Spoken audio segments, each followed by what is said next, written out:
We're going to continue reading from the book called Out of My Mind, starting with chapter 6.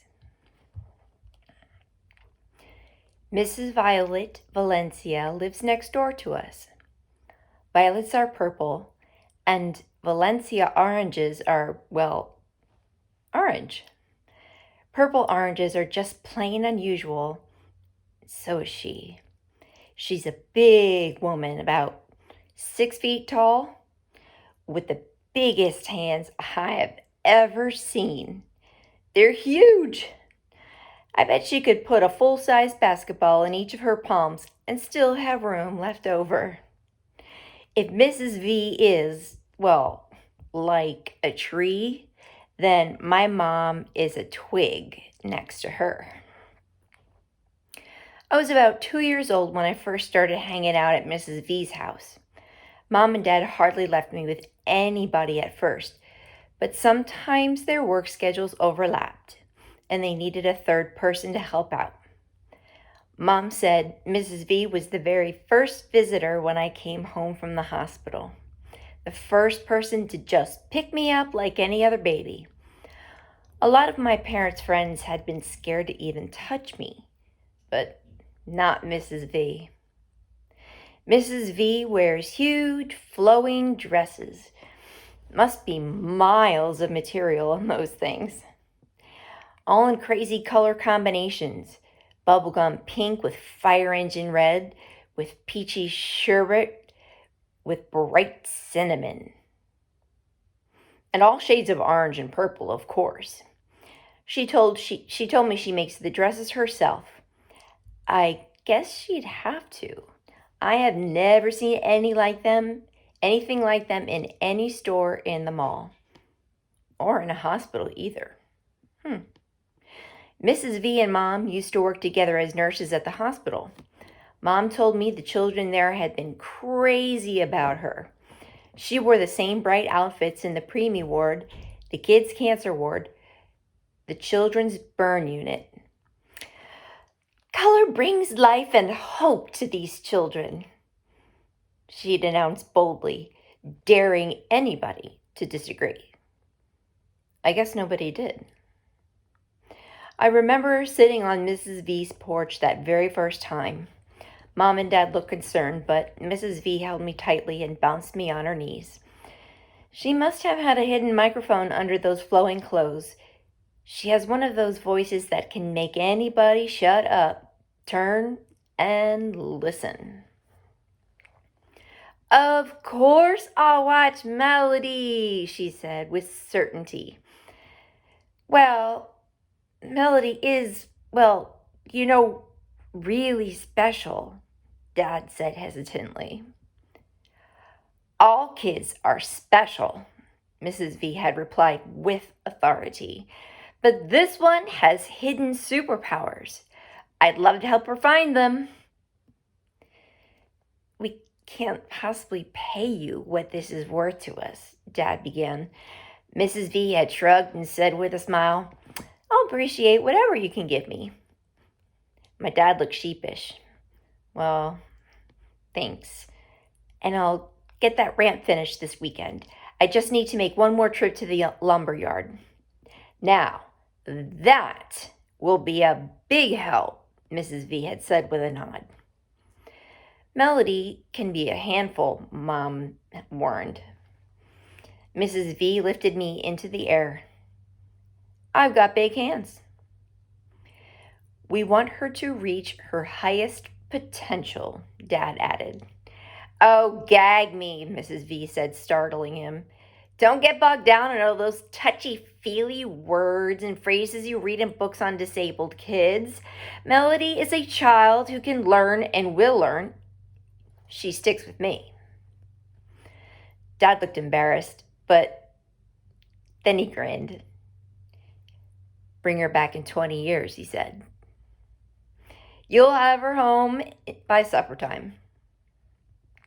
So most work days, I'd end up at Mrs. Valencia's place for a couple of hours until Mom or Dad could get home. When I got older, I went over to Mrs. V's every afternoon after school.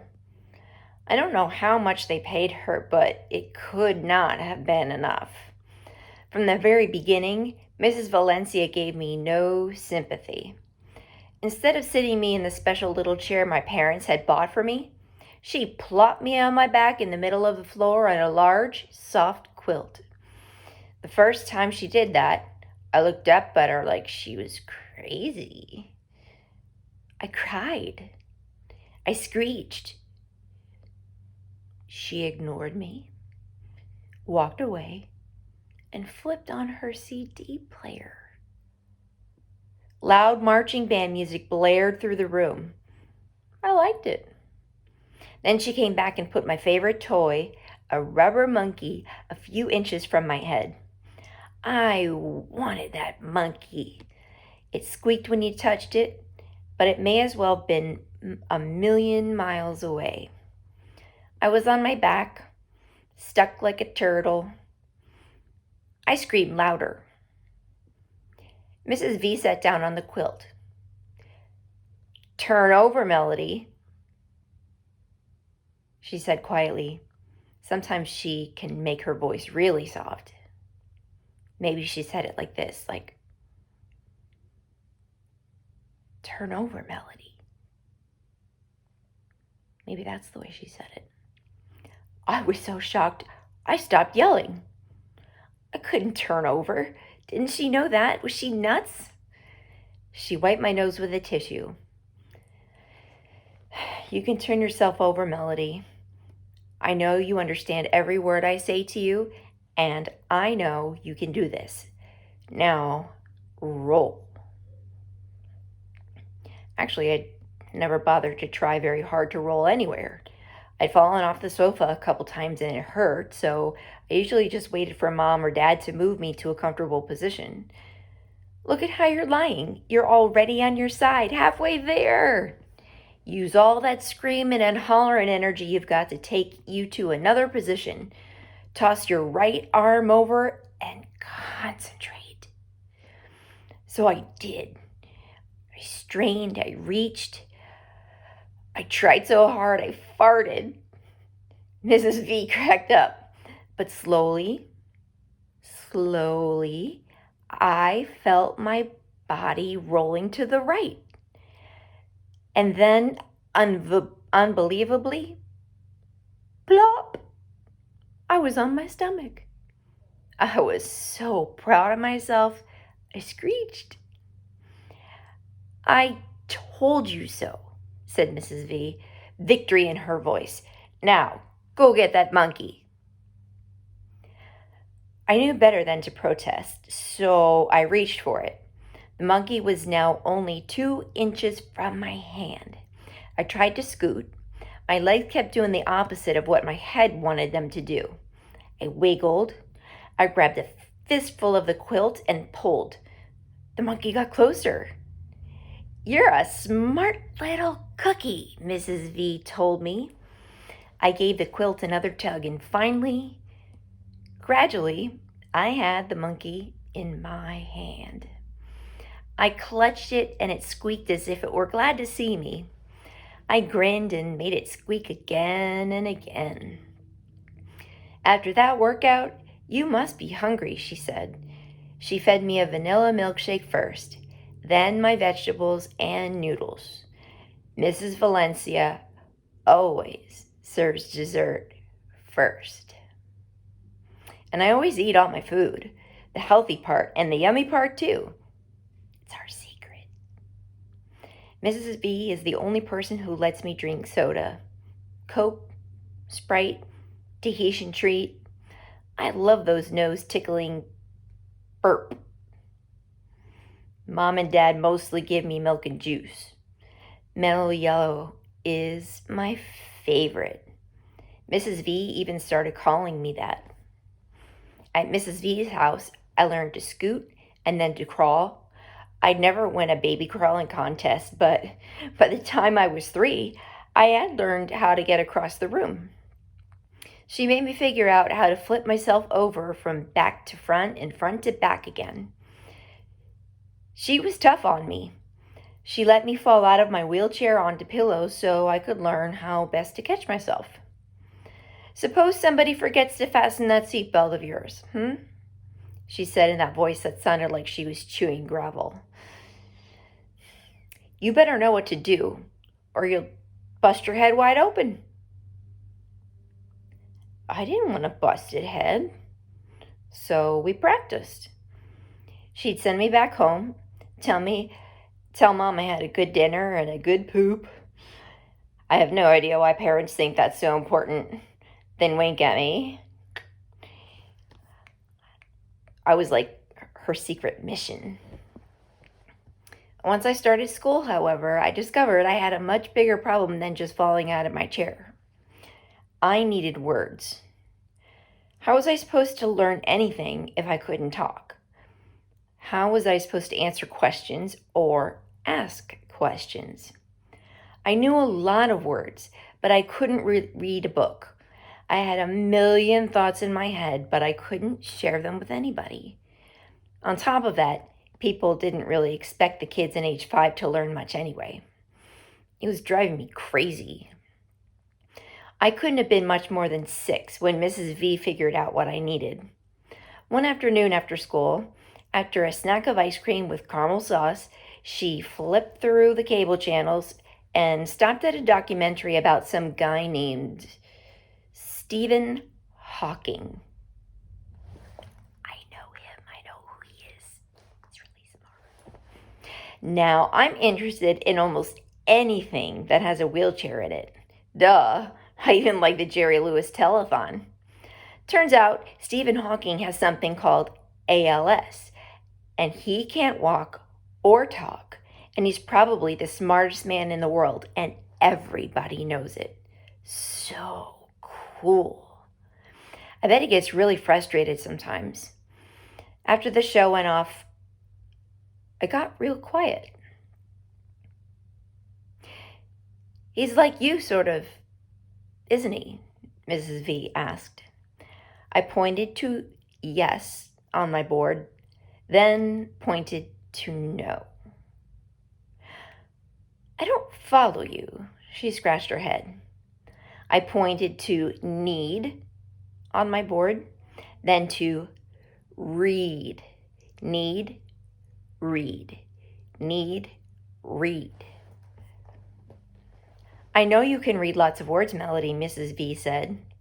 I pointed again. More. I could feel tears coming. More, more, more. Melody, if you had to choose, which would you rather be able to do? Walk or talk? Talk, I pointed to on my board. I hit the word again and again. Talk, talk, talk. I have so much to say. So Mrs. V made it her new mission to give me language. She ripped all the words off my communication board and started from scratch. She made the new words smaller so more could fit. Every single space on my talking board got filled with names and pictures of people in my life, questions I might need to ask, and a big variety of nouns and verbs and adjectives, so I could actually compose something that looked like a sentence. I could ask, where is my book bag? Or say, happy birthday, Mom, just by pointing with my thumb. I have magic thumbs, by the way. They work perfectly. The rest of my body is sort of like a coat with the buttons done up in the wrong holes, but my thumbs came out with no flaws, no glitches. Just my thumbs. Go figure. Every time Mrs. V would add new words, I learned them quickly. I used them in sentences and was hungry for more. I wanted to read. So she made flashcards. Pink for nouns, blue for verbs, green for adjectives. Piles and piles of words I learned to read. Little words like fish and dish and swish. I liked rhyming words. They're easy to remember. It's like buy one, get the rest free sale at the mall. I learned big words like caterpillar and mosquito and words that follow crazy rules like knock and gnome. I learned all the days of the week, months of the year, all the planets, oceans, and continents. Every single day, I learned new words. I sucked them in and I gobbled them all up like they were Mrs. V's cherry cake. And then she would stretch out the cards on the floor, position me on a big pillow so I could reach them, and I'd push the cards into sentences with my fists. It was like stringing the beads of a necklace together to make something really cool. I like to make her laugh, so I put the words into wacky order sometimes. The blue fish will run away. He does not want to be dinner. She also taught me words for all the music I heard at home. I learned to tell the difference between Beethoven and Bach, very famous composers, between a sonata and a concerto. Those are two different kinds of music pieces that both of those composers composed. She'd pick a selection on a CD, then ask me, the composer. Mozart. I'd point to the correct card from the choices she'd set in front of me. Then I'd point to the color blue on my board. Huh? Then she played a selection from Bach. I'd point to the correct composer just by hearing his music. Then once again, touch the color blue on my board. I also touched purple. She looks confused. I searched around for the right words to explain what I meant. I wanted her to understand that music was colorful when I heard it. I finally realized that even Mrs. V couldn't figure out everything in my head. We kept going. Sometimes she'd play hip-hop music, sometimes oldies. Music and the colors it produced flowed around her as easily as her clothing. Mrs. V took me outside in all kinds of weather. One day, she actually let me sit outside in the rain. It was steaming hot, and I was sticky and irritable. It must have been about 90 degrees outside. We were sitting on her porch watching the storm clouds gather. She told me the names of all the clouds and made up stories about them. I knew that later she'd have the names of every kind of cloud on word cards for me. Big old Nimbus up there, he's black and powerful and can blow all the other clouds out of the sky. He wants to marry Miss Cumulus Cloud, but she's too soft and pretty to be bothered with such a scary guy. So he gets mad and makes storms, she told me. Finally, old Nimbus got his way, and the rain came down around me and Mrs. V. It rained so hard, I couldn't see past the porch. The wind blew, and the wet coolness of all the rain washed over us. It felt so good. A small leak on Mrs. V's porch let a few drops of rain fall on my head. I laughed out loud. Mrs. V gave me a funny look, then hopped up. You want to feel it all?